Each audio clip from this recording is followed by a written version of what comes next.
बीरबल का पात। आप लोगों को बीरबल और अकबर की अनेक कहानियां सुनी होगी, परंतु फिर भी गांव गली मोहल्लों में अब भी उनकी बहुत सी कहानियां अनसुनी रह चुकी हैं, जो शायद आपने नहीं सुनी हो। एक दिन राजा अकबर की सभा लग रही थी। वहां बीरबल, मंत्रीगण, राजा के साले साहब और रानी भी मौजूद थी। सभा के दौरान कुछ ऐसा हुआ कि बीरबल को सभा से निकाल दिया गया। बीरबल ने केवल भरी सभा में पात मार दिया था।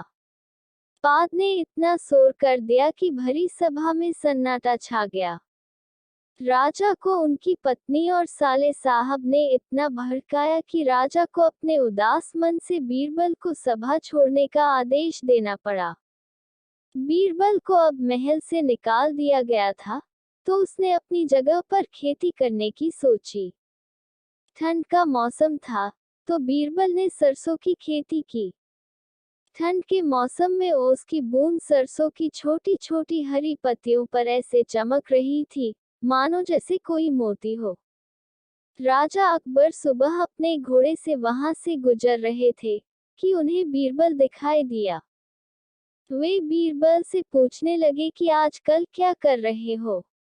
बीरबल ने थोड़ा दिमाग लगाया और राजा से बोले, कुछ नहीं महाराज, सभा से निकाल देने के बाद मोतियों की खेती की है। राजा ने खेत की ओर देखा, उसकी बूंद पत्तियों पर सच में मोती दिख रही थी। राजा देखते ही अपना संतुलन खो बैठा। वे सच में ही उसकी बूंद को मोती समझ बैठा। राजा सोचने लगा, अगर बीरबल मोती किसी अन्य राजा को बेचता है तो यह मुझसे भी अमीर हो जाएगा।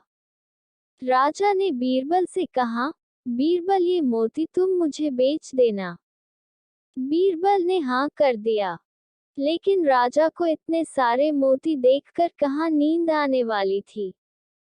उसने बीरबल को महल में बुलाया और बीरबल से मोतियों का राज जानने की कोशिश की। बीरबल भी चालाक लोमड़ी की तरह शतीर था। उसे तो पता था ये कोई मोती नहीं, केवल ओस की बूंदें हैं, लेकिन ये राजा को सबक सिखाने का रास्ता था। बीरबल ने कहा, महाराज, ये खेती हर जगह नहीं हो सकती, इसके लिए आपको वह महल तुड़वाना पड़ेगा जो आपने रानी के लिए बनवाया है। केवल वहीं इसकी खेती हो सकती है।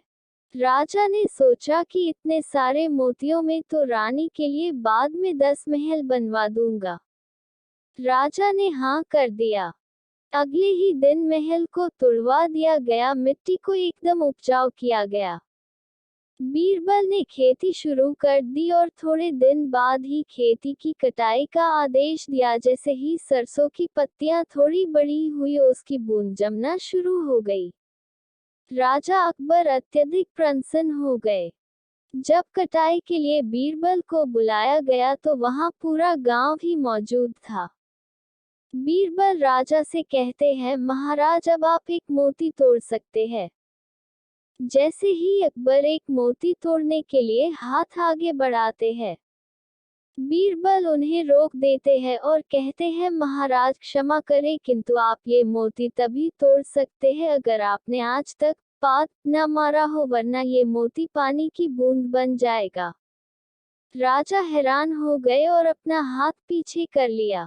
बीरबल ने वहां मौजूद सभी मंत्रीगण, रानी, राजा के साले साहब और पूरे गांव को मोती तोड़ने के लिए कहा, किंतु शर्त यही थी, केवल वही मोती तोड़ सकता है जिसने आज तक पात न मारा हो, वरना मोती पानी की बूंद बन जाएगा।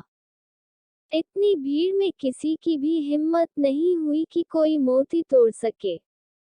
सभी अपने पैर पीछे खींचने लगे। तभी राजा और रानी को अपनी गलती का एहसास होता है और वे बीरबल से माफी मांगते हुए सभा में आने के लिए कहते हैं। इस प्रकार बीरबल ने अपनी चतुराई के बल पर सारे अकबर, अकबर की महारानी, अकबर का साला और सभी को हराया।